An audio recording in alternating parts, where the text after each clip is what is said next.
de Mandé TV, bonjour, bonsoir. Bienvenue encore une fois sur votre plateau Réflexion politique. Le plateau sur lequel on pousse la réflexion, on la développe et au final, on essaye d'apporter des recommandations, des pistes de solutions. Téléspectateurs de Mandé TV, vous le savez très bien, pour pousser cette réflexion, ici sur ce plateau, nous avons toujours des invités, pas des moindres, des personnes qui s'y connaissent très bien sur le sujet. Bientôt approche la rentrée scolaire, l'école au Mali, un sujet très intéressant. Il est crucial de pouvoir savoir aujourd'hui quel environnement scolaire au Mali aujourd'hui et surtout savoir comment surmonter certains défis pour apporter un apprentissage meilleur à nos enfants. D'où le thème de notre plateau aujourd'hui, l'école au Mali aujourd'hui. Téléspectateurs de Mandé TV, j'ai le plaisir de recevoir sur ce plateau Madame Anna Fatoumata Maïga. Elle est enseignante promotrice d'école et directrice d'école à Ladin. C'est bien ça? Oui. Bienvenue Madame Maïga. Merci. Je tenais à vous remercier pour cette invitation, remercier l'équipe de Mandé TV et remercier les téléspectateurs parce que, comme disait Nelson Mandela, lorsque on s'en prend à l'éducation, on détruit un pays. Merci. Alors aujourd'hui, on va essayer d'évoluer avec ça. Merci. Merci surtout de vous rendre disponible. On sait qu'en ce moment, les promoteurs d'école sont à pied d'œuvre pour rendre les établissements tout nickel pour recevoir les enfants. Notre deuxième invité est Monsieur Badra Alou Kandentao. Voilà, secrétaire exécutif de l'association des parents d'élèves en commune 5. Il est à la fois consultant, formateur, spécialiste en ressources humaines. Beaucoup de casquettes, mais ici, il se présente comme membre de l'association des parents d'élèves. D'accord, merci à Bienvenue. vous. Merci à vous, merci à madame. Donc, merci à l'équipe Mandé TV pour cette invitation et surtout cette thématique cruciale, nous qui sommes parents d'élèves, qui sommes appelés aujourd'hui à préparer nos enfants pour les classes. Donc, il est utile qu'on puisse vraiment se prononcer sur les défis que nous avons aujourd'hui. Donc les téléspectateurs, téléspectatrices sont également à saluer donc pour leur fidélité à Mandé TV. Merci beaucoup. Je salue par la même occasion la diaspora qui nous regarde beaucoup. Voilà, ils essayent de savoir un petit peu les sujets qui nous intéressent ici sur ce plateau. On apporte tout simplement notre petite pierre à l'édifice Mali.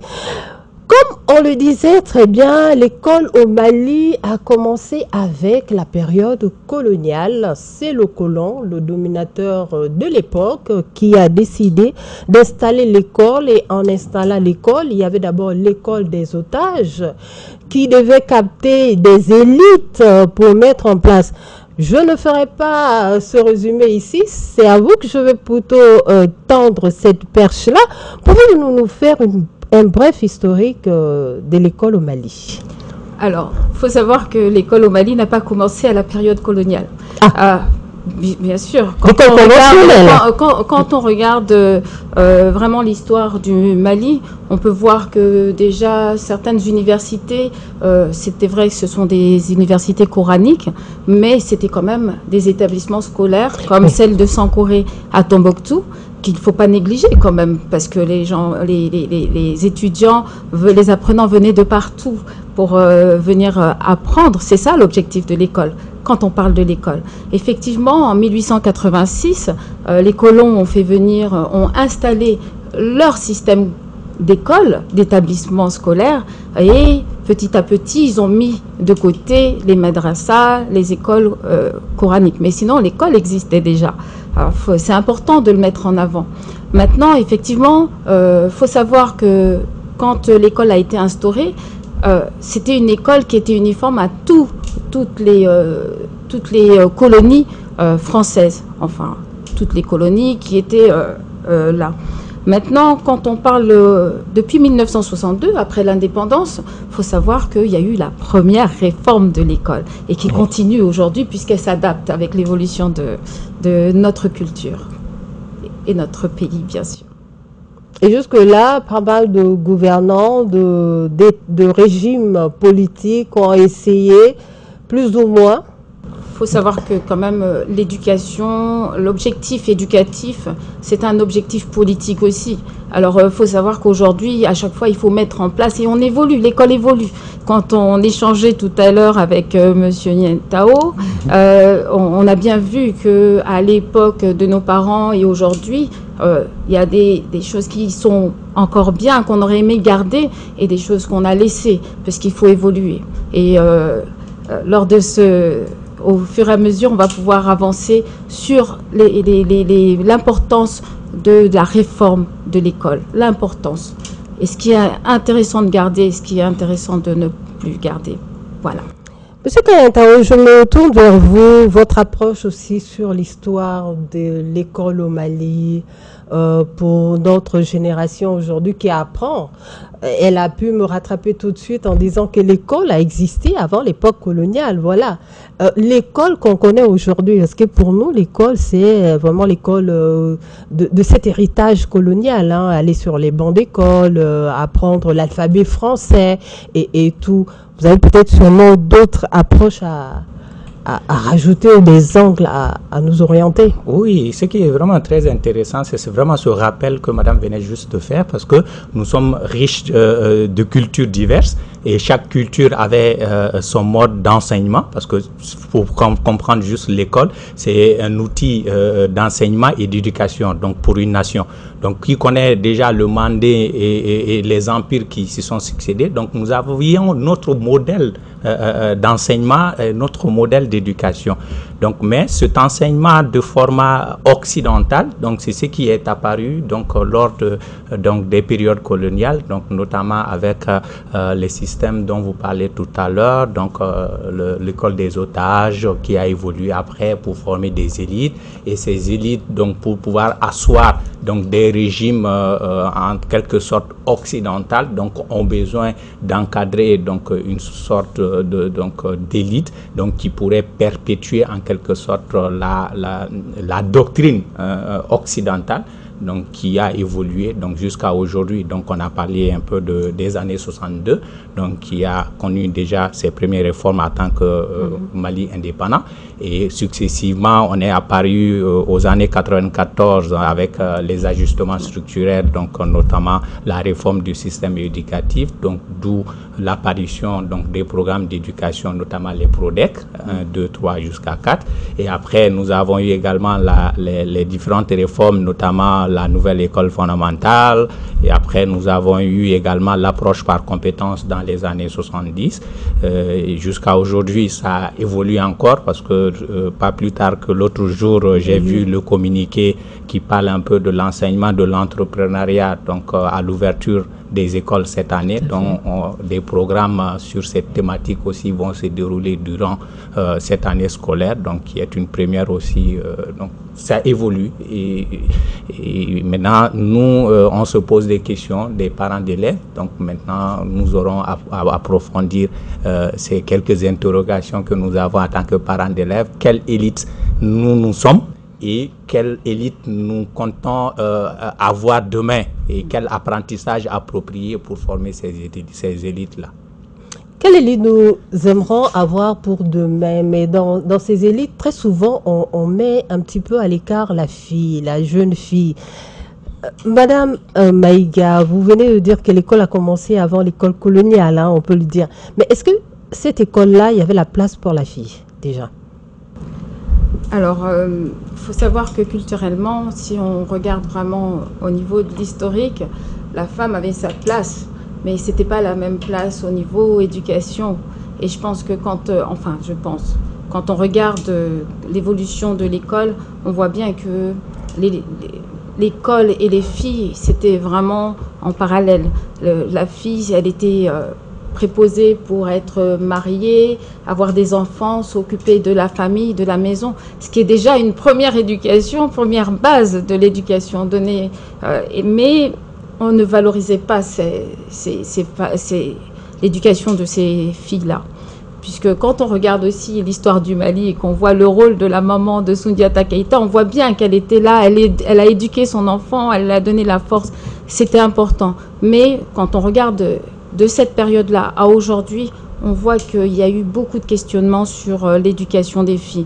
Quand on parle du PRODEC et de la nouvelle école fondamentale, on voit bien qu'on a essayé d'introduire, d'inclure les filles dans l'école. On a organisé l'école de façon à ce qu'elle puisse rester le plus longtemps possible en mettant des formations professionnelles, puisqu'ils ont introduit la couture, ils ont introduit des formations qui peuvent être utiles plus tôt et les garder plus longtemps possible. Mais quand on regarde de l'école fondamentale jusqu'à l'enseignement supérieur, on voit que les filles diminuent. Bon.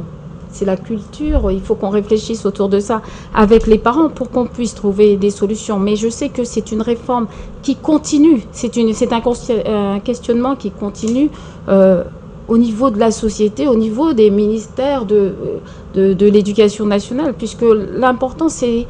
L'école est inclusive. L'objectif, c'est quand on parle de l'école, on parle d'une école inclusive aujourd'hui. Inclusive, ça veut dire que tout le monde doit y être. Tout le monde doit y être et trouver son chemin. Et son chemin pour avoir un maximum d'élites, puisqu'on parle des élites, mais des élites aussi féminins.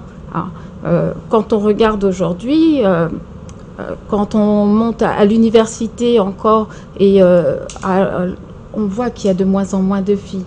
Maintenant, c'est se poser la question, qu'est-ce qui fait qu'elles arrêtent? Qu'est-ce qui fait qu'elles arrêtent? C'est cette question. D'après les chiffres de 2020 relevés par l'UNICEF, les taux d'inscription à l'éducation de base primaire s'élevaient à 73,8% pour les filles contre 85,8% pour les garçons. Au moment d'atteindre l'enseignement secondaire, le taux d'inscription des filles chute seulement à 15% contre 21% pour les garçons. Comment interpréteriez-vous ces chiffres? En fait, moi, je le mettrais un peu dans l'approche socio-culturelle. Parce que ça, c'est mon point de vue en tant que parent d'élève. Il y a certes l'enseignement inclusif qui est promu et qui est normal et nécessaire, qu'il faudrait avoir comme approche. Mais par contre, est-ce que le contenu, le programme prend en compte le rôle différencié de ces deux personnages, notamment des sexes femmes et hommes? Et dans la mesure où, si on se remémore un peu de nos cultures ancestrales, donc les mamans avaient les rôles d'enseignement, de préparation, non seulement des garçons pour être des élites guerrières, et également des femmes pour essayer d'encadrer un peu la société, parce que au regard un peu donc des riches cultures et écrits de nos traditions, la maman, elle fait le monde en quelque sorte, donc elle doit préparer. Maintenant, nous, notre système éducatif qui veut mettre tout le monde à l'échelle, est-ce que c'est des interrogations, hein? Est-ce qu'elle est en mesure d'accorder ce rôle différencié-là dans l'apprentissage des enfants? Moi, c'est ce qui explique pour moi vraiment cette différence qu'on pourrait observer dans la scolarisation. Parce que l'apprentissage des métiers aux sorties donc, des formations, on se dit, bon, il y a le rôle bureaucrate. Bon, la femme, si elle est au bureau, est-ce qu'elle a le temps de former encore les... Donc, c'est des interrogations qu'on a. Après, si elle doit travailler dans le bureau et les cultures vivrières qui sont faites par ces femmes-là qui doivent nourrir aussi l'humanité. Donc, c'est des réalités socio-culturelles qu'on a. Donc, l'apprentissage qu'on a, est-ce qu'elle répond réellement à ces réalités culturelles pour cette inclusivité qui est recherchée au niveau de l'éducation puisse être de mise? Oui. Je voulais. Alors, il faut savoir que c'est vraiment une problématique. Le gouvernement malien a vraiment. C'est une problématique qui est là. Maintenant, ils ont mis en place depuis 92 quand même l'éducation pour tous. Et cette éducation pour tous favorise l'inclusivité des filles au niveau de l'école. Maintenant, ce qu'ils ont mis en parallèle, c'est la formation des mamans. Parce qu'il faut savoir que beaucoup de jeunes filles vont quitter l'école, puisque vous avez bien dit que c'est une problématique socio-culturelle. Il faut savoir facteur économique et facteur culturel. Et en général, la fille aide la maman à la maison. Et la maman pour qu'elles puissent travailler plus facilement, plus rapidement et être moins fatiguées.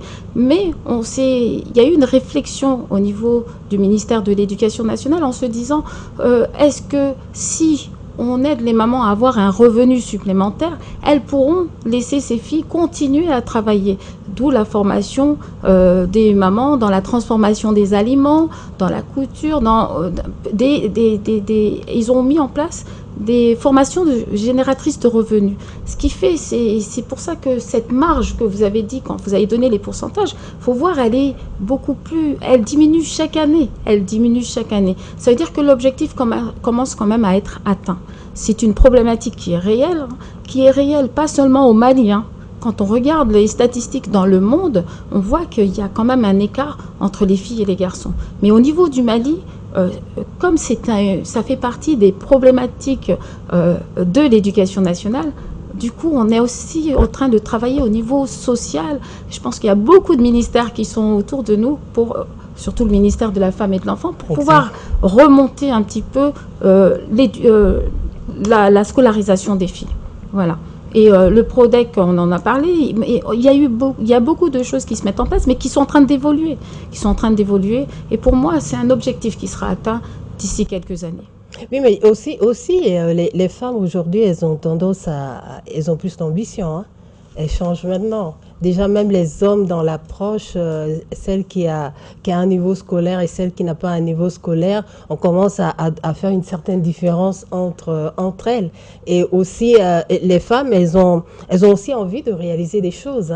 Elles ne veulent plus rester la femme qui est juste celle qui sait à peine lire, écrire et qui reste dans le foyer. Donc, cette ambition explique aussi ce taux. Mais je pense que, comme vous l'avez si bien dit, il faut davantage d'efforts, des réformes, des approches, des programmes pour qu'il y ait davantage de femmes qui restent toujours à l'école. Parce qu'il y en a qui sont à l'école, mais arrivé à un certain moment, elles décrochent. Elles décrochent parce qu'elles sont mariées, elles décrochent parce qu'elles font des bébés, et qu'après, il n'y a pas un système qui fait la liaison où, après avoir fait ces bébés, elles peuvent se remettre dans le système. Ça, c'est quelque chose qui manque un petit peu au Mali. Dès que tu décroches, c'est comme si tu es fini, tu es mise au placard, tu ne peux plus revenir dans le système. C'est pourquoi on s'interroge souvent du système éducatif, parce que souvent c'est elle qui oriente beaucoup plus et puis qui nous donne une certaine finalité de ce qu'on attend du système éducatif. Notamment, je prends des exemples terre à terre. Vous imaginez un peu, on a une école fondamentale, notamment avec cette politique qu'on a eu, un village, une école. Et on finit le DF, donc vous êtes une jeune dame, vous êtes appelée à faire combien de kilomètres pour rejoindre un lycée, donc les classes secondaires. Après, vous devez faire combien de kilomètres après pour rejoindre, pour faire les universités, etc. Donc tout cela, toutes ces interrogations-là impactent réellement ce taux de disparité qu'on pourrait observer, notamment de la participation beaucoup plus élevée des hommes, parce que ces hommes-là, qu'ils soient auprès des parents ou non, et leur mode de formation, d'encadrement est différent également de chez les dames, où nos sociétés demandent une approche beaucoup plus familière, donc des maternelles, donc pour pouvoir l'éduquer du format à faire les hommes de demain. Donc c'est cette approche qui est différentielle, également du système éducatif aussi qui veut mettre tout le monde au pied d'égalité. Donc c'est ces écarts-là qui nous donnent ces résultats donc de non-conformité, un peu de taux de présence des hommes et des femmes au niveau des établissements. D'accord, merci beaucoup. Je vois que c'est très bien fourni cette thématique ici sur ce plateau-là. Les téléspectateurs, je suis sûre que vous appréciez bien le thème et l'approche de nos invités sur ce plateau. Aujourd'hui, c'est essentiel quand même de jeter un regard sur l'environnement scolaire, l'environnement des enseignants et l'environnement des élèves. C'est une problématique aujourd'hui parce qu'on a vu ces systèmes par le passé, aujourd'hui qui est dissous, l'AEM avec les grèves à répétition, l'environnement scolaire aujourd'hui, si on veut parler, un établissement scolaire qui se retrouve sans bibliothèque, sans salle informatique, les élèves qui n'ont peut-être pas tous les outils nécessaires pour travailler. C'est une problématique. Et comment les parents aujourd'hui que vous êtes dans l'association des parents d'élèves, vous faites pour pouvoir pas faire disparaître, mais atténuer ce frein à l'apprentissage? Oui, le constat quand même qu'il faudrait faire, c'est que vraiment il y a une disparité, d'accord, au niveau même social, culturel et économique, au niveau de l'enseignement. Vous avez les grandes villes, hein, notamment Bamako et quelques grandes villes, donc vous avez des établissements ultra modernes avec toutes les commodités et toutes les conditions pour travailler. Et au même moment, à quelques kilomètres, à quelques encablures, vous avez une école, là, de taudis, à peine n'a pas de table-banc, etc., etc. Donc, c'est des questions fondamentales à se poser. Donc, si on veut une éducation de façon beaucoup plus inclusive, il faudrait que les normes s'appliquent, notamment mettre tout le monde au même pied d'égalité, donc pour une formation beaucoup plus adéquate et beaucoup plus harmonisée. Y compris les infrastructures, il y a également la disparité au niveau de l'enseignement. Donc on observe, hein, en tant que parents d'élèves, beaucoup d'établissements qui recrutent des enseignants, souvent pas du tout qualifiés, et souvent qui ont du mal eux-mêmes d'asseoir leur forme pédagogique, etc. Donc qui posent des problèmes sur le contenu même qu'on voudrait donner à nos enfants. Donc, cette problématique est adressée aux établissements d'enseignement. Donc, je pense qu'ils ont leur fêtière, ils sont organisés, etc. Mais également à nos autorités, donc, qui doivent être beaucoup plus regardants. Donc, par rapport au système éducatif. Parce qu'on veut une éducation nationale. Donc, on veut qu'un Bozo, un Koulibaly, un Sissoko, etc. donc, aient les mêmes chances et la même forme d'éducation pour que nous puissions avoir une certaine harmonie au niveau national, donc, par rapport aux élites qui sont formées. Mais vraiment, il y a des défis énormes donc, par rapport à ces acteurs qui fournissent le service éducatif au Mali. Madame Maïga, je suppose que le problème ne se pose pas de cette manière chez vous, à votre établissement. Non, mais quand on parle de cette problématique au niveau de l'environnement, c'est vrai que quand on regarde les conditions de travail de certains enseignants, il y a un problème au niveau du salaire, un problème aussi de la formation continue. Faut savoir qu'ils ont une formation de base et après cette formation de base, c'est l'évolution de la formation continue. Il faut savoir que les matières avancent, elles s'améliorent, il faut s'enrichir. Et aussi, l'approche éducative aussi, elle change. Et malheureusement, on a beaucoup de problèmes au niveau de la compétence de certains enseignants. Faut le dire. Et d'où par manque de formation continue et aussi par manque de motivation.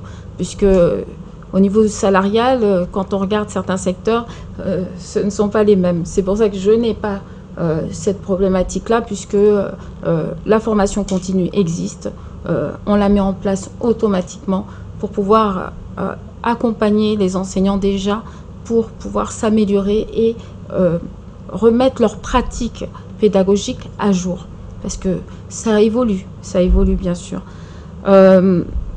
Malheureusement, on remarque aussi, comme l'a si bien dit notre cher parent d'élève, qu'il y a un manque de ressources qui n'est pas équitable. Au niveau, dans une même commune, on peut avoir une école qui est moderne avec toutes les infrastructures, ce qu'il faut, les ordinateurs, et juste à côté, on a une école publique où il n'y a même pas de porte ni de fenêtre, il n'y a même pas de banc.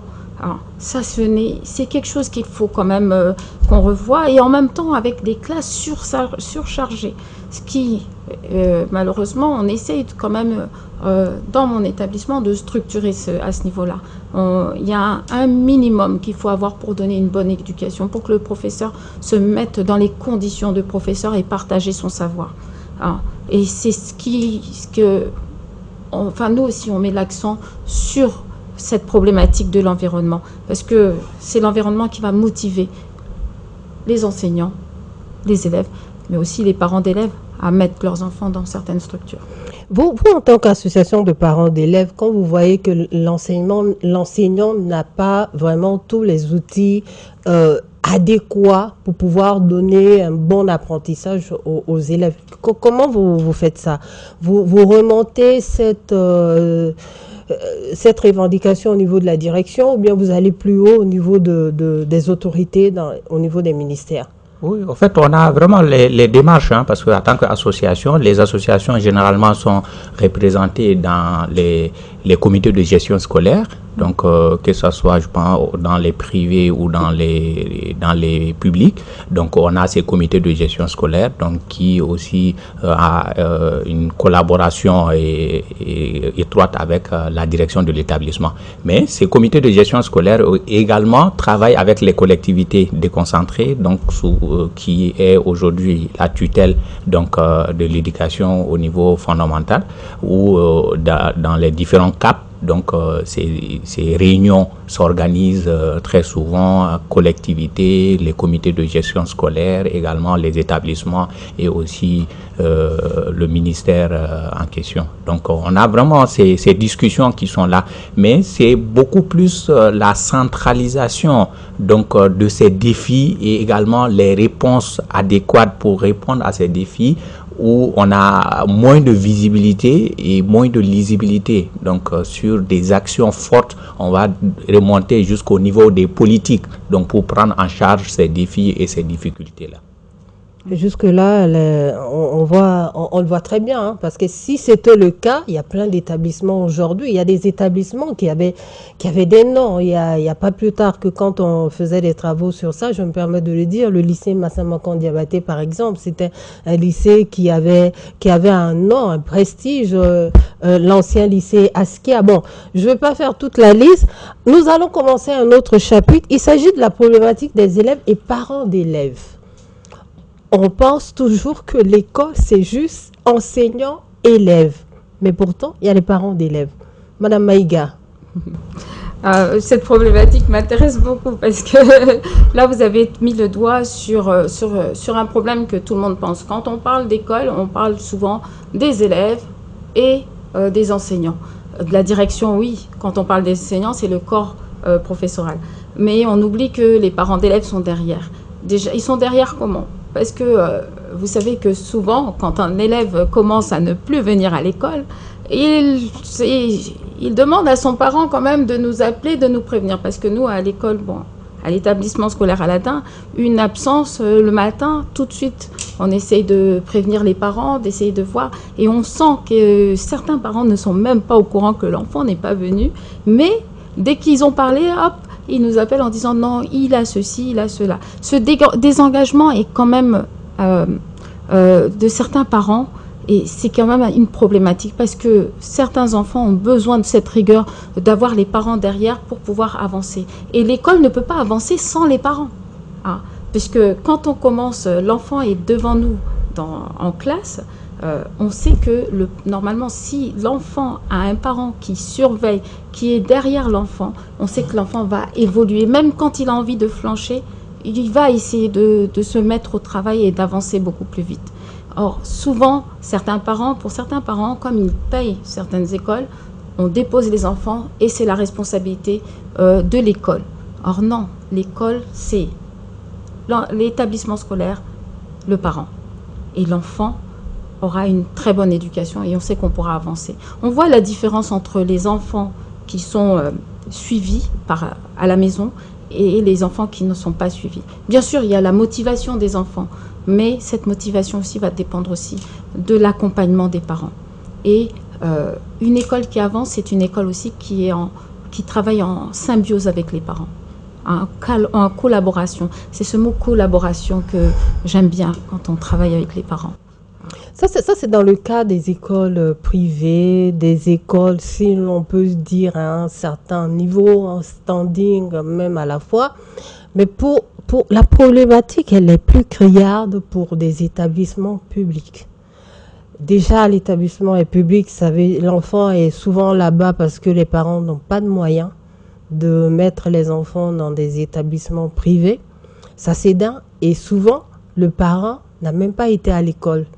Vous, en tant que parent d'élève, comment vous voyez cette approche-là aussi? Très intéressant. Je pourrais commencer par ma petite histoire, hein? D'accord? Parce que très intéressant le sujet que vous avez évoqué, certains parents qui n'ont pas été à l'école. Moi, mon papa n'a pas été à l'école, d'accord? Il est un commerçant. Mais tous les matins, et c'est lui qui nous amenait à l'école. Donc, il faisait 1 kilomètre donc, pour nous déposer tous les matins à l'école. Et après, il rejoint sa boutique au marché. Donc, c'est comme ça que nous, on a été suivis. Et jusqu'à aujourd'hui, moi, tous les matins, certes, c'est pas moi, c'est la maman des enfants qui les amène à l'école. Et moi, je fais en sorte que tous les jours à midi, je sois à l'école pour les récupérer, les ramener à la maison, déjeuner. Et après, s'ils ont cours l'après-midi, je les ramène à la maison. Donc, c'est beaucoup plus social et éducatif. Donc, je pense, moi, je l'amènerai beaucoup plus au niveau national parce que j'ai énormément d'interrogations sur cette disparité hein, donc, qu'on a au niveau de nos sociétés. Parce que pour certains parents d'élèves qui ont été formés de manière totalement indépendante, donc il n'a pas la même perception, d'accord, de l'engagement que lui il a vis-à-vis de son enfant, notamment avec cette approche de suivi, que quelqu'un qui a reçu cet accompagnement et cet appui-là. Mais c'est beaucoup plus les autorités qui doivent normalement créer des conditions pour que cette responsabilité, d'accord, nominale donc de chaque parent soit située donc dans le système éducatif, intégrée de sorte de manière à ce que ça soit beaucoup plus lisible la responsabilité des parents, parce que pour l'État, on le connaît, il doit créer des infrastructures, les conditions, que ce soit public ou privé, à ce qu'il y ait l'enseignement. Donc les privés également, ils ont également leur politique, leur forme d'implication dans le système éducatif. Mais par contre, les parents d'élèves sont résumés à des associations ou à des organes consultatifs où ils sont intéressés seulement lorsque on a un gros problème à gérer, etc., etc. Mais qu'on puisse institutionnaliser donc la participation morale, physique des parents d'élèves par rapport à cet enjeu donc de suivi des enfants au niveau des écoles. Ça c'est vraiment, oui.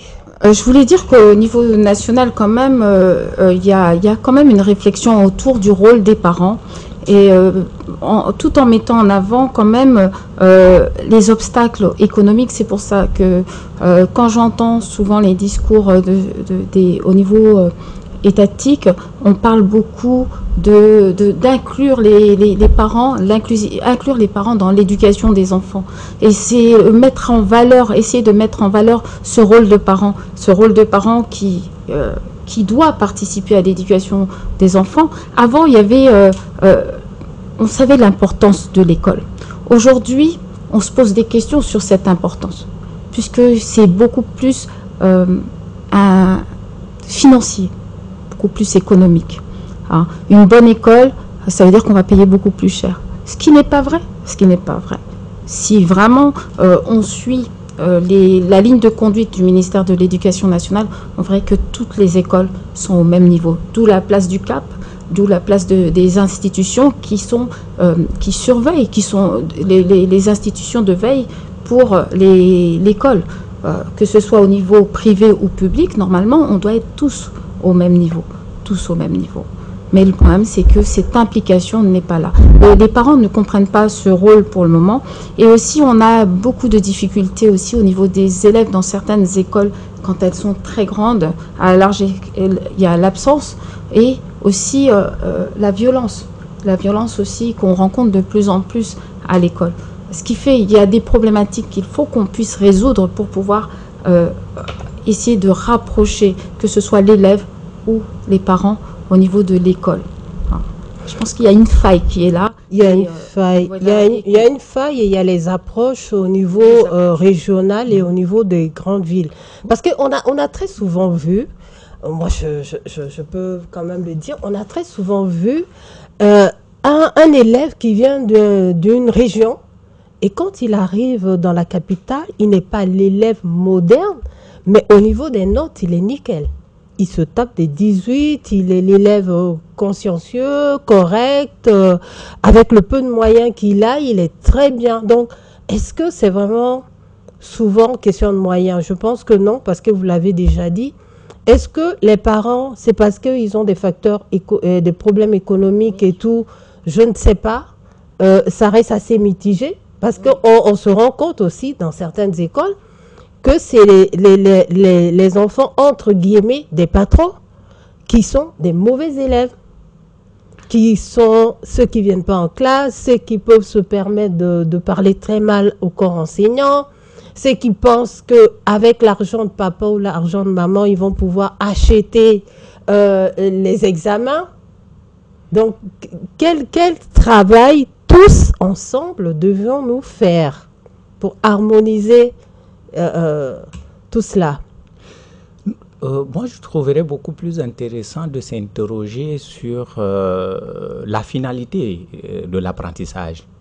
D'accord? Parce que quand vous avez posé le problème, notamment des enfants des riches, en quelque sorte, qui souvent, on voit en termes de conduite, tout ce qui va avec, et surtout même en termes de compétences, mais la finalité, on sort tous avec pas forcément les mêmes diplômes, parce que moi, j'ai eu mon diplôme par mérite et lui, il a pu acheter son diplôme, mais il se trouve qu'il a beaucoup plus de potentiel, d'opportunités que moi qui me suis donné autant pour pouvoir acquérir ces compétences-là. Donc, c'est cette finalité qui pourrait nous amener à vraiment se poser des bonnes questions et à pouvoir trouver le juste milieu par rapport à cette problématique.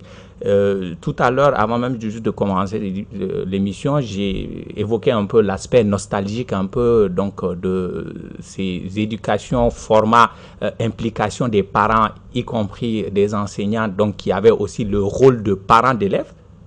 Qu'il ne faudra pas perdre de vue aussi, parce qu'aujourd'hui, on observe beaucoup plus l'enseignant juste dans son camouflet d'enseignant, donc de transmission de connaissances, mais beaucoup plus en retrait en termes d'éducateur. Donc, pour essayer d'analyser l'enfant et de pouvoir l'orienter davantage. Parce que les parents, ils déboursent l'argent. Et eux, dans leur tête, une fois que je cherche l'argent, je peux payer quelqu'un qui, en quelque sorte, pourrait être un relais. Parce que le temps que l'enfant fait avec son enseignant, il ne le fait pas avec les parents.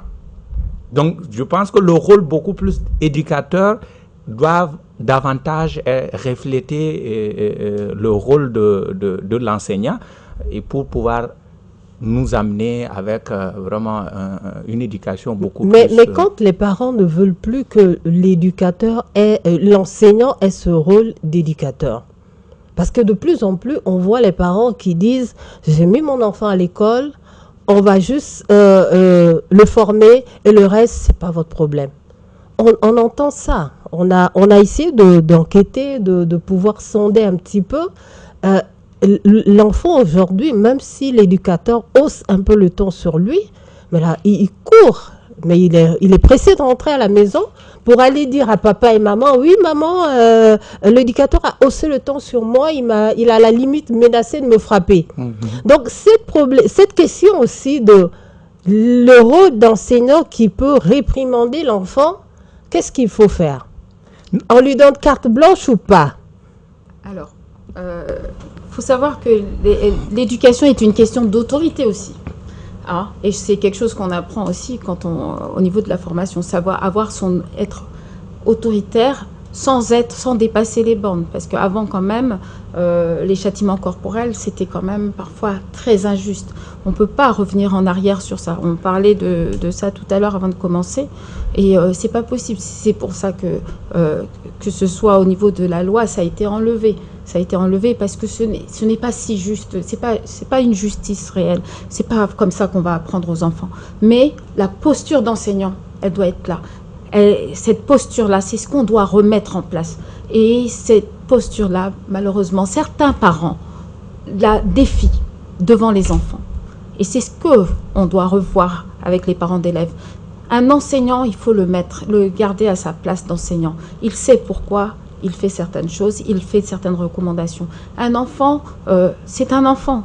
Hein. Il y a des moments, il ne fait pas les choses comme on lui a expliqué. Bon, parfois, hausser le ton ne veut pas dire ne pas le faire comprendre. Et ça, certains parents, eux, ils le voient comme une agression. Et c'est ce que je trouve dommage.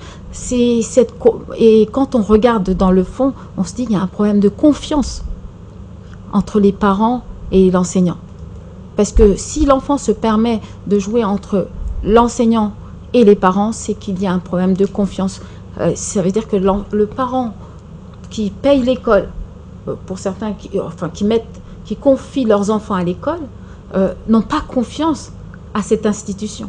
Et c'est ce que je trouve dommage. Moi, quand je vois la réaction de certains parents, je me dis qu'ils ont un problème de confiance. Et pourquoi cette confiance, elle est perdue, selon vous? Pour moi, il y a des antécédents personnels pour chaque parent, mais en même temps, ils ne se rendent pas compte. Pour eux, quand on met un enfant à l'école, hop, il doit tout connaître. Or non, d'où la communication avec les parents pour leur expliquer que l'éducation d'un enfant, il est spécifique à chaque enfant. Faire comprendre, je vais vous faire comprendre le théorème de Pythagore. Je vais l'expliquer une fois à Fadima, vous allez le comprendre tout de suite. Mais monsieur, il aura besoin d'une deuxième séance pour comprendre. Voilà, c'est ça, adapter l'éducation pour chaque enfant. C'est pas parce que un apprend plus vite ou bien qu'il va apprendre une matière plus vite que l'autre matière, il va la comprendre aussi facilement. Il faut faire confiance aux enseignants. On a été formés, et ils ont été formés pour pouvoir adapter l'éducation pour chaque enfant. Ah, d'où l'éducation pour tous. Ah. L'éducation ne peut pas être quelque chose de linéaire. C'est pas possible. Ce qu'un enfant va apprendre en 2 séances, l'autre ne va pas l'apprendre. Il y en a, c'est en 5 minutes, ils ont compris. Il y en a d'autres, il leur faut plusieurs séances et pour qu'on puisse avancer. Ou bien il faut changer la méthode. C'est pour ça qu'à l'école, on adapte notre éducation. La pédagogie, elle est vraiment adaptée pour chaque enfant. Et c'est pour ça que la surcharge dans les classes ne permet pas de pouvoir partager ces connaissances à tous les enfants au même moment. Et d'où cette confiance, ce manque de confiance aussi. Pour moi, je vois ça. D'accord. Donc, vous venez de dire que l'enseignement, on adapte à chaque enfant pratiquement pour que chaque enfant ait son rythme d'apprentissage. Nous, ici, sur ce plateau, on va passer à un prochain chapitre. Il s'agit de programmes et des manuels scolaires. Est-ce que les programmes et manuels scolaires aujourd'hui pour nos écoles au Mali sont adaptés? Bon, en tant que parent d'élève, moi je reste à ma fin. Par contre, parce que si je me rappelle très bien, nous à l'école, lorsqu'on faisait la fondamentale, on était beaucoup plus dans l'approche par compétence.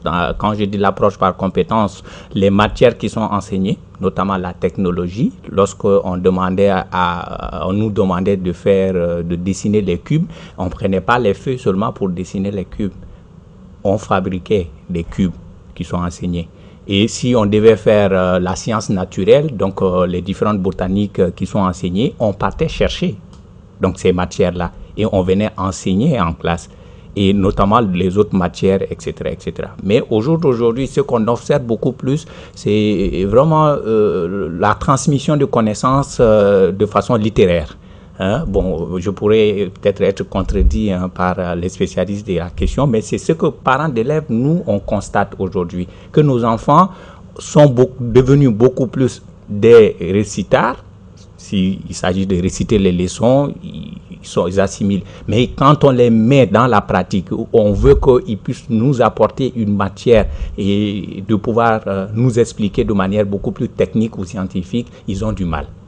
Donc, on a ce souci vraiment de pouvoir adapter réellement l'enseignement aux besoins des compétences, surtout au niveau local. Si je prends par exemple les zones reculées ou les zones rurales, et on doit les enseigner exponentielle de x, ln de x, et la géographie américaine, le sous-sol japonais, etc., etc. Et que lui, il doit aider son papa dans le champ, après le DF ou après l'université, comment faire évoluer ça. Donc je vois mal dans sa posture de pouvoir être en mesure de répondre à ces compétences, qui sont les compétences de besoin local, parce que le développement commence d'abord par chez soi, et c'est après qu'on évolue au niveau régional, national et en international. Merci beaucoup. Alors, Madame Maïga, sont-ils adaptés, les programmes, les manuels? Alors, quand on parle de contenu du programme, le contenu, il s'adapte. Il s'adapte dans la région, à la région où on est, mais ça dépend de la pédagogie de l'enseignant. C'est vrai qu'on peut voir trois barrières déjà. Déjà, la pertinence du contenu, c'est-à-dire que on va parler de l'hiver. Or, il n'y a pas d'hiver ici. Voilà, c'est l'adapter. Au lieu de parler de l'hiver, on va parler de l'hivernage. Voilà, c'est adapter le contenu avec la situation locale. Effectivement, moi je suis tout à fait d'accord avec vous, et c'est ce qu'on met en place ici au niveau de l'établissement que j'ai en charge. Mais moi je pense que si on va plus loin, on a une problématique de langue. On a une problématique de langue. Vous allez aller à Gao, vous allez dire, bien sûr, en maths, x est égal, ou bien faire, je vais reprendre le théorème de Pythagore. Le théorème de Pythagore, qu'on parle français, anglais, chinois, ça passe.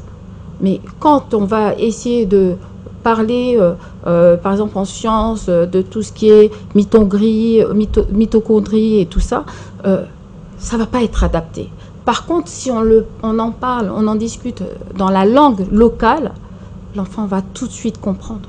L'enfant va tout de suite comprendre. Déjà, il doit apprendre le français, qui n'est pas sa langue de naissance. Hein, qui n'est pas sa langue de naissance. Et en plus, apprendre des mots compliqués qui ne sont même pas adaptés à ce que lui, il fait. Or, si on l'avait juste adapté dans la langue qu'il comprend depuis qu'il est petit, par exemple en Songhai, en Peul, en Bambara et d'autres, il aurait pu aller beaucoup plus loin. C'est pour ça que moi, je vais parler comme de mon école, à l'établissement Aladin, j'ai mis en place le Nko. Le Nko, c'est quoi? C'est une écriture. C'est une écriture phonétique qui fait toutes les langues, avec laquelle on peut parler toutes les langues. Et je pense que c'est important. Et c'est quand même une écriture qui est enseignée à Harvard. Or qu'elle est née au Mali en 1946. Hein, ça a été fait au Mali. Je pense que cette écriture-là, si on peut l'intégrer, moi c'est vraiment quelque chose que je demande, l'intégrer au niveau de l'éducation nationale. Pour moi, on aura beaucoup plus de résultats, et au niveau du programme, ce sera beaucoup plus adapté, ce sera beaucoup plus concret. Voilà. Déjà, ce problème de langue. Oui, quand on parle aussi de contenu du programme, on peut parler des manuels scolaires. Est-ce que ces manuels scolaires sont vraiment adaptés aujourd'hui, où on est dans un monde où le téléphone portable est à portée de main de tous, où la tech, hein, si on peut dire comme ça, est adaptable à tout le monde. Bon, il faut essayer de revoir aussi le contenu et le moderniser aussi, parce que je trouve que par moments, c'est pas moderne. Par contre, ce que vous avez dit, c'est vraiment quelque chose d'important, c'est bien sûr, on doit donner de la théorie, mais le faire avec la pratique, parce que beaucoup d'enfants sont visuels. Du coup, le fait de manipuler, ils apprennent beaucoup plus vite. Peut-être que ça aussi, ce serait important de le mettre dans les programmes, de le remettre dans les programmes. En fait, vous proposez à ce qu'on revient un petit peu avec les anciens programmes, parce que, ou les anciennes méthodes, je vais plutôt dire les anciennes méthodes d'apprentissage, parce qu'avant, en cours de biologie, le professeur pouvait par exemple dire aux enfants, demain j'aimerais que chacun m'apporte soit du sable, soit de l'escargot, soit une chenille, un truc comme ça, et chacun s'organisait à le faire. Mais aujourd'hui, nos enfants, mais ma fille, excusez-moi, vous la montrez une chenille, mais elle hurle, parce qu'elle ne connaît pas. Nous, chez nous, la chenille, on la prenait à la main. Une araignée, on la prenait à la main. Il fallait amener une araignée à l'école, une fourmi même, s'il le fallait. Les enfants d'aujourd'hui ne connaissent pas. Évidemment, c'est un gros problème. Il faut revoir l'apprentissage basique que nos parents ou nous-mêmes avons reçu pour pouvoir le remettre à jour aujourd'hui. Et c'est vrai qu'il faut aussi prendre en compte la technologie. En fait, on a parlé tout à l'heure de la langue. Hein. Je suis vraiment d'accord que la langue, elle est très importante. Mais il y a quelque chose, moi, qui m'anime, qui est beaucoup plus, qui va au-delà de la langue. C'est cet apprentissage par compétence. Parce que je sais qu'il y a quand même un programme qu'on appelle apprentissage par compétence. Mais est-ce que de la façon dont on comprend ce thème-là et de ce qui se fait, si on le compare, ça reste un peu mitigé par rapport à ce qu'on veut donner à cette approche par compétence. Parce que cette approche par compétence devrait permettre de faire en sorte que les compétences, le besoin local en termes de compétences et l'approche pédagogique de transmission de ces compétences puissent être d'abord évaluées, mettre en programme et également le dispenser au niveau local. C'est ce qui a même amené la décentralisation donc de l'école pour que le village comprend si leur besoin c'est dans le domaine agricole, qu'on puisse voir maintenant le modèle d'enseignement qu'il faut sur la base de ces besoins-là et qu'on puisse adapter non seulement le contenu et l'approche formation aux besoins de cette communauté. Et c'est ce qui est auparavant. Mais est-ce que ici, ça ne nous met pas en... Parce que c'est la question que je me pose. Est-ce que ici, ça ne nous met pas en évidence le manque de compétences déjà de l'enseignant? Parce que l'enseignant, peut-être, ne voit plus ça. Peut-être aujourd'hui, je ne parle pas de tous les enseignants, bien sûr, mais je parle des enseignants, la majorité qui sont dans les écoles publiques, par exemple. Ils ne voient plus ça. Ils ne voient plus cette approche parce que peut-être qu'ils n'ont plus aussi reçu cette formation-là. Non, moi, je le ramenais beaucoup plus au rôle d'enseignant. Parce que la posture d'enseignant en tant que juste agent économique, entre guillemets, donc qui vient pour transmettre une connaissance et puis empocher son argent à la fin du mois, est différent du rôle d'éducateur. Donc, qui a la responsabilité de pouvoir former et de se glorifier de ce qui adviendra de cet enfant-là. Moi, je nous trouve beaucoup plus privilégiés dans la mesure où j'ai rappelé ici que nous, on faisait de la botanique dans la cour de nos écoles.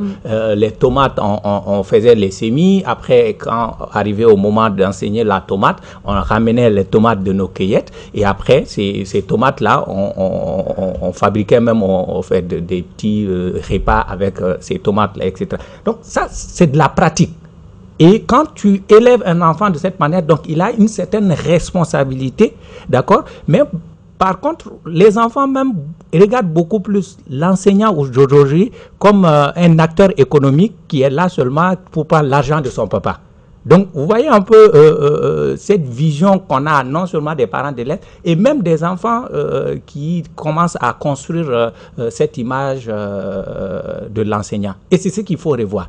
Il faut revenir à des fondamentaux, donc notamment l'aspect châtiment corporel, et c'est des aspects qui sont inhumains, donc qui sont à dissocier de la pratique. Certes, ça se faisait avant, mais aujourd'hui, c'est des pratiques qui doivent être révolues. Mais l'aspect encadrement et d'éducateur de l'enseignant doit revenir à l'enseignant et que les autorités s'y prêtent, donnent ces mandats-là et que les parents d'élèves soient associés également donc à ce retour de l'apprentissage par compétence. Alors, Oui, allez-y. Excusez-moi. Quand je vous écoute, c'est comme si on revenait sur l'implication des parents. Parce que, en vérité, c'est l'implication des parents qui fait qu'il y a eu une mauvaise compréhension aussi de la posture de l'enseignant. Quand on s'écoute, on arrive à voir que cette posture aussi dépend de la vision de l'enseignant, des parents sur l'enseignant. Et le problème, c'est que beaucoup de parents, vous savez, ils mettent un enfant à l'école et à la maison, ils mettent un répétiteur. Du coup, pour eux, ils ont fait leur travail et c'est fini. Non. Si on pouvait s'asseoir et avancer ensemble, faire avancer l'école ensemble, je pense qu'on pourrait avancer beaucoup plus vite au lieu d'avoir cette vision parce que c'est vraiment beaucoup, quand on écoute beaucoup de parents d'élèves, pour eux, un enseignant, c'est un acteur économique, tout simplement. Or, le travail qu'il fait en amont, personne ne le voit. Pour préparer ses cours, pour pouvoir, pour que l'élève le plus faible de la classe puisse comprendre son cours. Parce que c'est ça l'objectif, c'est que tout le monde puisse comprendre le cours. Du coup, on se réfère à l'élève le plus faible. On essaye d'avoir un maximum de pratique. Mais la pratique, quand on parle de pratique, il y a aussi une question de moyens. Hein. Moi, il n'y a pas longtemps, j'ai demandé à tous mes élèves d'amener des haricots. Pour qu'on puisse voir l'évolution des haricots, puisqu'on travaillait sur ça. Il y en a qui ne l'ont pas ramené. Il y en a qui n'ont pas ramené. Parce qu'ils ont oublié ou pourquoi? Il y a certains, d'après ce que je comprends, c'est que à la maison, ils n'en ont pas. Et ils n'ont pas osé demander à leurs parents. Alors, du coup, je garde, quand même, j'en ai ramené un peu plus pour qu'on ne se rende pas compte que certains n'ont pas. Mais haricots, vous comprenez, hein? Alors, on voit que quand on demande dans une classe de 63 élèves de nous ramener chacun des haricots, le professeur ne va pas suivre. La pratique, elle est là que s'il y a des moyens aussi derrière et s'il y a l'implication des parents derrière. D'accord. Vous venez de dire que les parents, ils ont le professeur à l'école, à la maison, il y a le répétiteur. Et je dirais qu'il y a une troisième personne qui s'ajoute à cet apprentissage, ce sont les écrans. On va aborder le chapitre du téléphone à l'école. Le téléphone aujourd'hui dans les écoles, on ne peut pas parler de l'école aujourd'hui sans parler du téléphone à l'école. Ça devient le binôme même de l'école aujourd'hui. Les téléphones à l'école, comment vous arrivez à faire cette gestion avec les élèves? Alors moi, c'est interdit. C'est interdit. Quand les élèves arrivent à l'école, ils déposent tous leurs portables dans un panier que le surveillant général garde dans un coffre. Malheureusement, on a toujours 2-3 élèves qui pensent qu'ils sont plus malins que tout le monde et ils cachent. Mais en début d'année, je fais lire le règlement intérieur à tous les élèves de l'établissement et je leur demande de signer. C'est un engagement. Et ils doivent savoir ce que c'est que s'engager, prendre des responsabilités, avoir une responsabilité. Du coup, ils signent. Les parents aussi signent. Et j'ai compris que beaucoup de parents signent sans lire. Alors, au moment où on attrape certains élèves avec le portable et que pendant 1 mois, on garde le portable à l'école, certains parents ne comprennent pas. Il suffit juste qu'on leur montre l'encadré où c'est écrit pendant 1 mois. Plus de portable. C'est là qu'ils commencent à réfléchir. Vous savez, il y en a même qui oublient, qui montent avec le portable et qui redescendent. Quand ils redescendent pour remettre leur portable, je me dis, j'ai gagné. Mon objectif, c'est qu'ils soient responsables. Mais c'est quelque chose qu'il faut enlever de l'école. Il faut l'enlever de l'école. Il faut vraiment, je demande aux parents, c'est très bien, il faut rester dans son temps. Mais dans les écoles, dans les établissements, on essaye de mettre un ordinateur. On essaie de faire en sorte qu'ils puissent faire des recherches à la maison quand il y a besoin du portable, mais pas le portable à l'école. Le portable et l'école, ça doit être banni. Monsieur Kanetao, en tant que parent d'élève, comment vous faites cette gestion avec les autres parents d'élèves? Je ne dis pas vous forcément, mais la gestion du portable. Parce qu'aujourd'hui, il faut le dire, hein, même ça s'emmène même dans les salles d'examen. Il y a beaucoup qui ont été attrapés pendant les épreuves d'examen, qui ont des portables. Maintenant, ils ont des écouteurs sans fil. on arrive à camoufler ça. Les écrans deviennent un gros problème. En Afrique, on n'en parle vraiment pas encore, mais en Asie, il y a même des centres pour détoxiquer l'enfant des écrans, désintoxiquer l'enfant des écrans. Est-ce que nous, ici en Afrique, on n'est pas déjà à ce niveau, mais on ne parle pas de ce gros problème? Oui, vraiment c'est un fléau, hein, comme Madame a su expliquer tout à l'heure. Donc c'est des réflexions également au sein des associations des parents d'élèves. Donc pratiquement toutes les couches sont interpellées par rapport à cette problématique-là. Parce que c'est pas le fait que l'enfant ait un portable qui pose un problème, mais quel impact ce portable pourrait avoir dans son éducation de manière générale. Donc au niveau des établissements scolaires, certes, même après, au-delà de l'école. Donc il y a ces interrogations qu'il faudra avoir. Les enfants, est-ce qu'il faut les couper carrément des téléphones? On dira non, parce qu'ils sont à l'ère de leur temps. Donc ils doivent évoluer également avec le temps. Mais comment faire en sorte que ça soit mieux encadré et que la cohérence de notre modèle éducatif pourrait s'associer donc avec l'utilisation de ces TIC. Donc l'exemple qu'elle vient juste d'expliquer, donc pratiquement la même école où sont mes enfants, ils ont la même politique. Donc dans le règlement intérieur, c'est inscrit que le téléphone est interdit. Moi, mes enfants, ils vont pas avec le portable à l'école. Donc ils sortent même pas de la maison avec le portable. Mais quand même, ils ont le téléphone à la maison. Même à la maison, donc le téléphone sert d'éducation. Parce qu'il y a de ces programmes, moi je demande, parce que tout y est.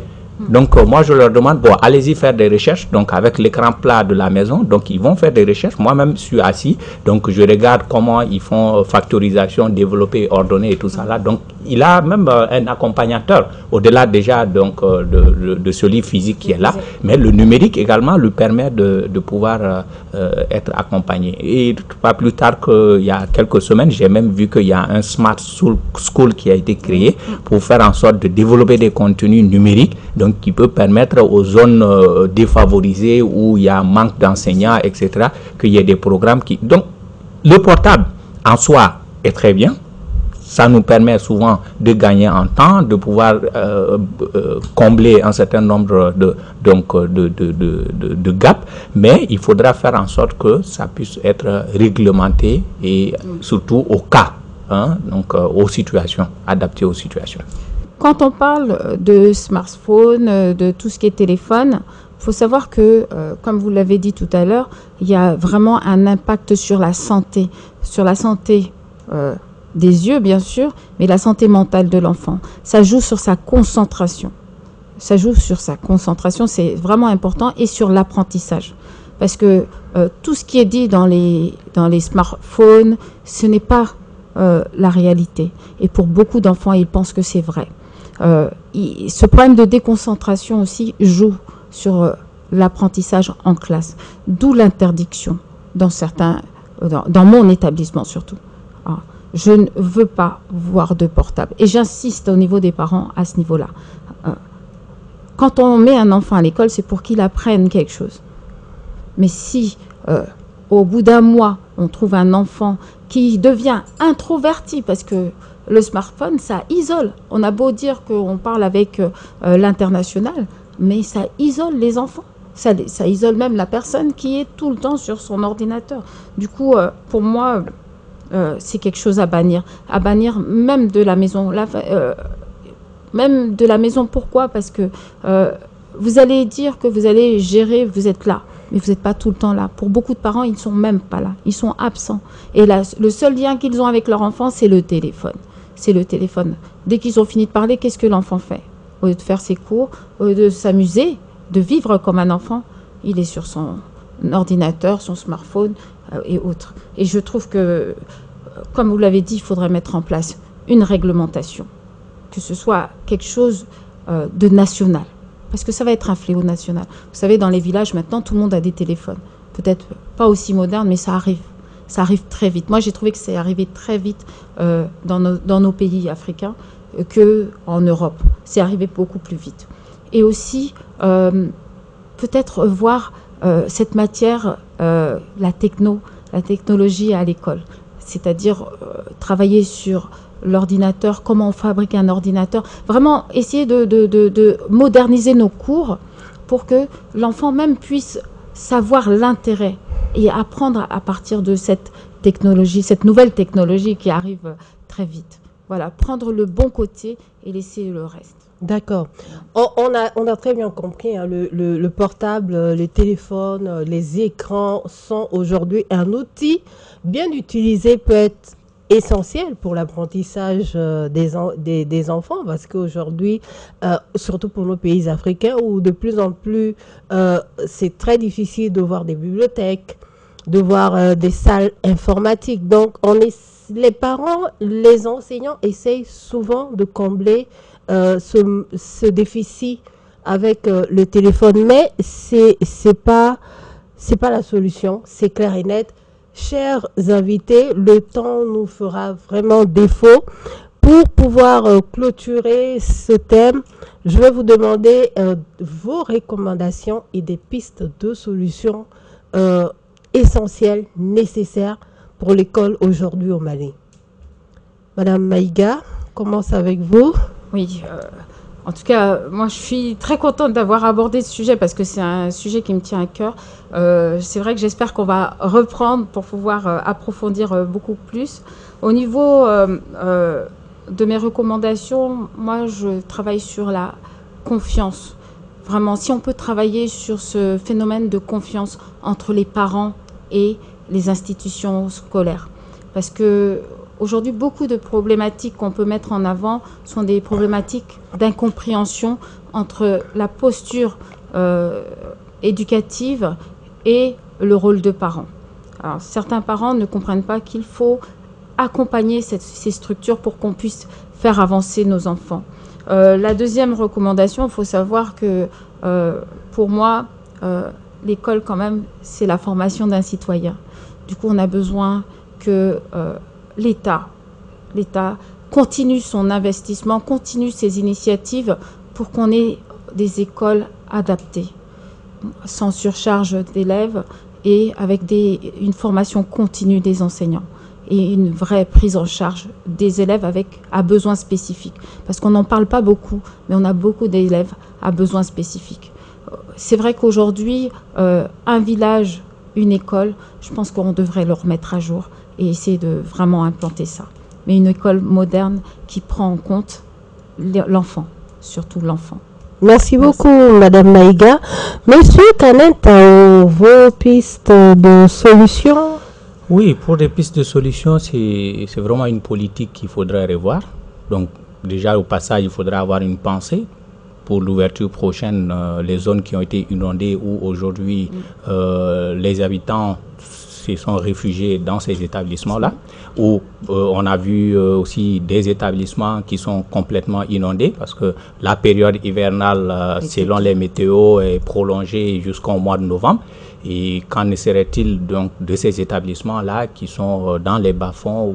Donc il y a réellement il faut restructurer, d'accord, en termes d'infrastructure, donc pour mettre au moins asseoir une certaine harmonie dans l'apprentissage. Mais au-delà de ça, je parle beaucoup plus de contenu donc de l'éducation. Il faudra faire en sorte que l'enseignant ait ses postures d'éducateur, d'accord, donc mais pas d'éducateur violent ou autres aspects de traitement inhumain qui sont décriés, mais qu'on puisse retourner le rôle d'éducateur à l'enseignant.